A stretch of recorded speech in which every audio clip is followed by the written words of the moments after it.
we have subtraction of polynomials. In parentheses we have three terms. It means we have trinomials. So first we have to take down the parentheses. When we don't have any sign before parentheses, we just copy whatever we have in parentheses. So it will be s squared minus 3t we have plus 2.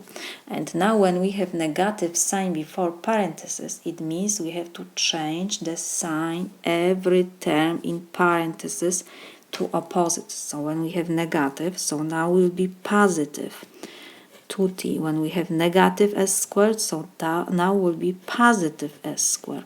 And we have positive 2, so now will be negative 2. This is equal.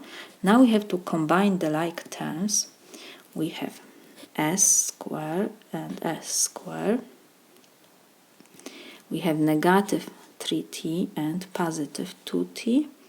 And we have 2 minus 2, so this is 0, so we can reduce. So now we start from the highest power. We have s squared plus s squared is 2s squared. How I got this? We have to copy s squared variable and power, and when we don't have coefficient, it is invisible always 1. So 1 plus 1 is 2. So we have 2s squared. And next we have negative 3t and positive 2t.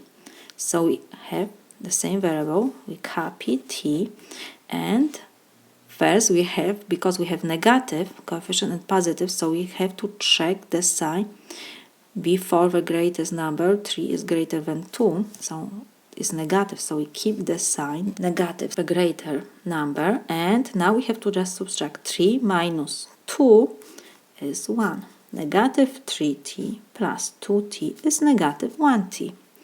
And 2 we reduce. So now we rewrite our solution. We have 2s squared minus 1 times t is t. This is my solution.